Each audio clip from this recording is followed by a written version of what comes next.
तीसरे अध्याय में ऋषियों ने कहा, हे सूत जी, आपसे विश्वकर्मा भगवान के चरित्र को सुनकर अभी हम लोगों के चित्त की तृप्ति नहीं होती। बोले कि आपके द्वारा हमने जो कुछ भी सुना उनके द्वारा मेरे मन को शांति जरा से भी नहीं होती।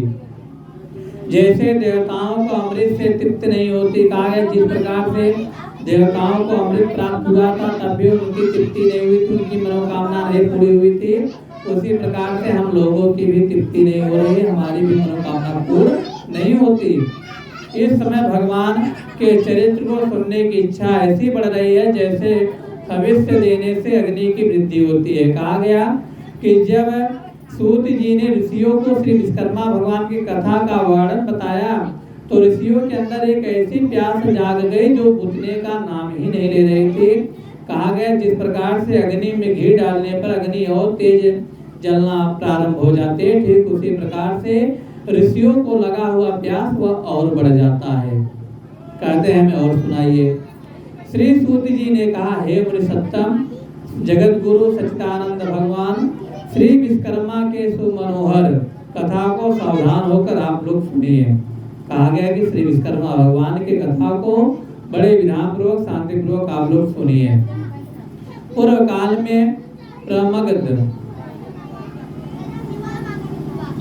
नामक एक राजा थे जो अपने पुत्र के समान प्रजाओं का पालन करते थे। कहा गया एक राजा का नाम था ब्रह्मगद।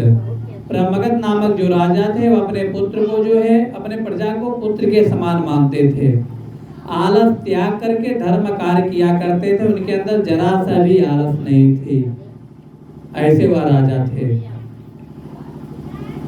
प्रेम के साथ प्रजाओं का शासन भी करते थे। कहा गया प्रेम के साथ वह अपने प्रजा के ऊपर जो है शासन भी करते थे।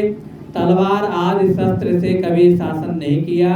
कहा गया और जो राजा ब्रह्मगद थे वह कभी भी जो तलवार और शस्त्र से कभी भी अपने प्रजाओं के ऊपर जरा सा भी शासन नहीं किए।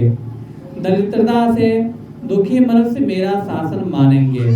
और राजा के मन में केवल एक ही चीज था कि दरिद्रता के कारण सभी मनुष्य दुखी हैं और मेरा जो है शासन मानेंगे। यह उनकी नीति नहीं थी। सर्वदा प्रजाओं को सुखी बनाने में तत्लीन रहा करते थे और राजा हमेशा अपने प्रजा को जो है सुखी बनाना चाहते थे, उनके सारे दुखों को दूर करना चाहते थे। ब्रह्मगद नामक राजा जो थे वह अपात्रों को दान देना चाहते थे, दुष्टों की रक्षा करना मानते थे। कहा गया वह अपात्रों को दान देते और दुष्टों की रक्षा करना मानते तथा कृतंत और दुष्टों के अभाव से उनका राज्य सुखी था। कहा गया जो अपात्र लोग थे, जो गरीब थे, जो दान देने योग्य नहीं थे, उनको भी दान देते थे ताकि इनको दान देंगे तो हमारे प्रजा को नुकसान नहीं पहुंचाएंगे। और जो दुष्ट थे उनकी भी रक्षा करते थे ताकि हमारे प्रजा को ये लोग न मारे, हमारे प्रजा का हित करें।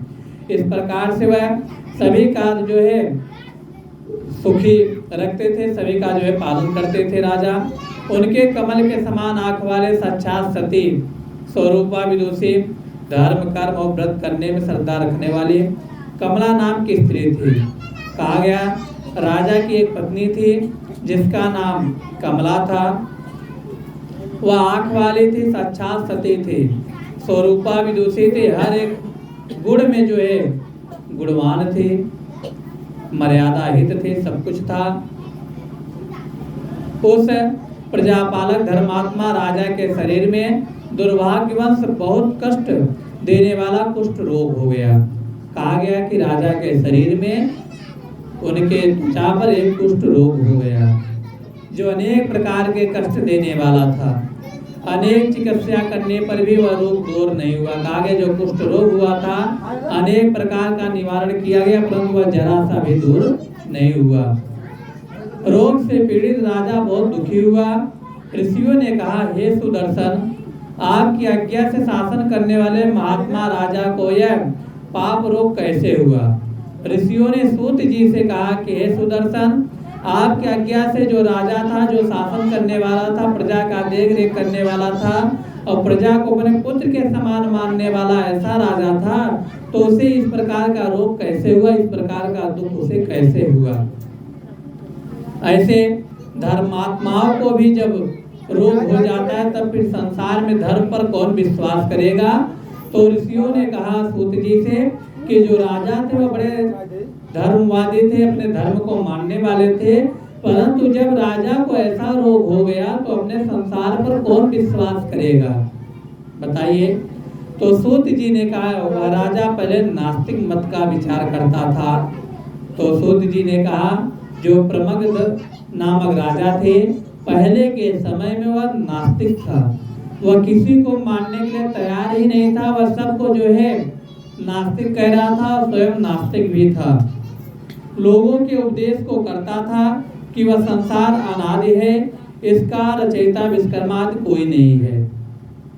कहा गया कि जो राजा को कुष्ठ रोग हुआ था, कुष्ठ रोग होने के कारण जो पहला राजा का था, राजा पहले के स्वयं नास्तिक थे, वह संसार सागर को, विश्वकर्मा जी को, विष्णु भगवान को, किसी को मानने के लिए तैयार भी नहीं रहता था। जो मनुष्य उपकार से उत्पन्न पूर्ण फल को कैसे प्राप्त कर सकता है। कहा गया जो विश्वकर्मा भगवान को नहीं मानता था, जो जगत के निर्माता को नहीं मानता था, तो वह अपने आप को कैसे सफल बना सकता था। यदि परोपकारी को पूर्ण फल नहीं मिलेगा तो किसी का उपकार कैसे करेगा। कहा गया है कोई परोपकारी मनुष्य किसी का भला कर रहा है, भला करते करते उसे उसका फल ना मिले तो बाद में वह किसी का भला नहीं करेगा। ऐसा होने से संसार नाश हो जाएगा। इस हेतु पाखंडियों को दंड अवश्य मिलता है। कहा गया जो व्यक्ति पाखंडी होते हैं उन्हें दंड अवश्य मिलता है, इसमें जरा सा भी संदेह नहीं है। अनेक जन्मों के पाप और पुण्य का फल एक जन्म में नहीं मिलता। कहा गया हम अगर एक जन्म में अधिक से अधिक पाप कर देते हैं तो उसका जो दंड मिलता है वह अनेकों जन्मों तक हमें मिलता है। ऐसा नहीं कि एक जन्म में ही हम अपने सारे पाप को भोग लेंगे, उसका जो दंड होता है वह धीरे धीरे हमें अनेक जन्मों में प्राप्त होता है, इसमें संदेह मत करो। अब आगे की कथा कहता हूँ, आप लोग सावधान चित्त होकर सुने।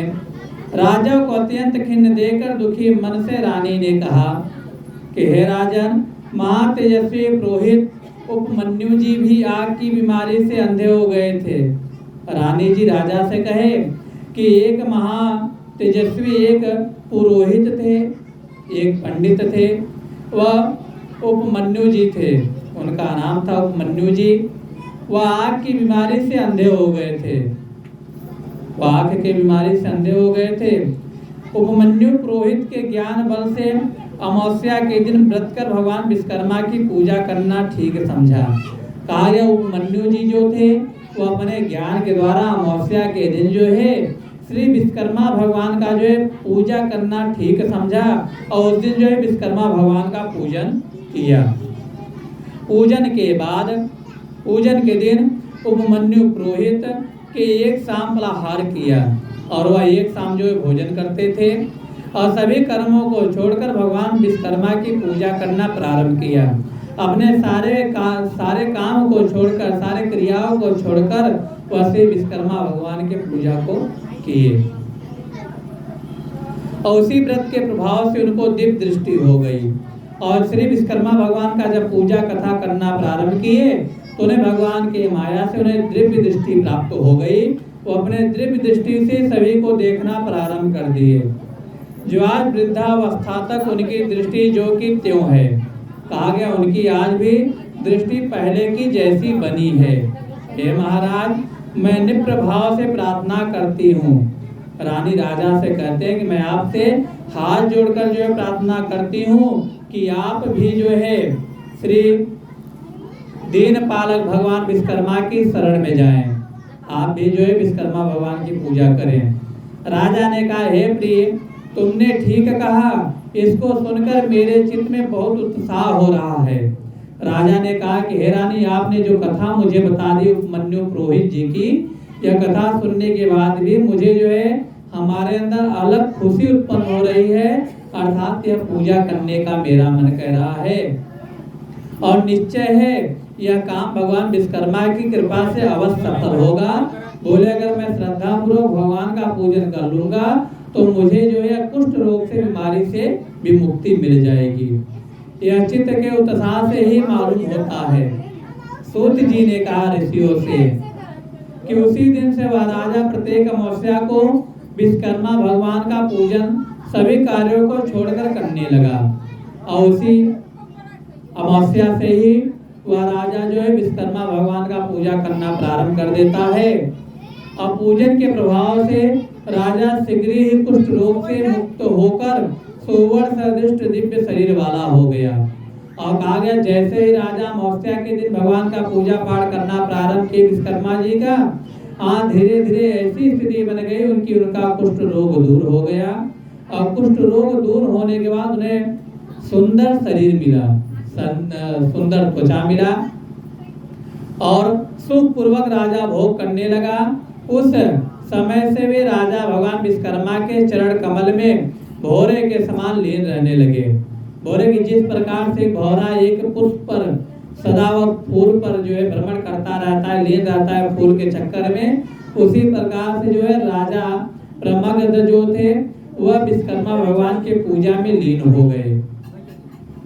अर्थात कभी नहीं भूले जो मनुष्य प्रतिदिन प्रेम पूर्वक भगवान विश्वकर्मा का श्रद्धा भक्त पूर्वक ध्यान पूजन करता है वह सभी रोगों से मुक्त होकर अंत में मोक्ष पद को प्राप्त करता है।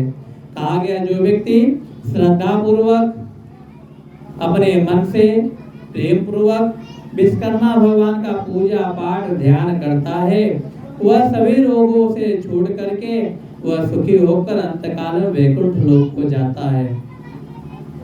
तीसरे विश्वकर्मा दृष्टि खंड में विश्वकर्मा महात्मा तृतीय अध्याय समाप्त। बोली विश्वकर्मा देव की जय।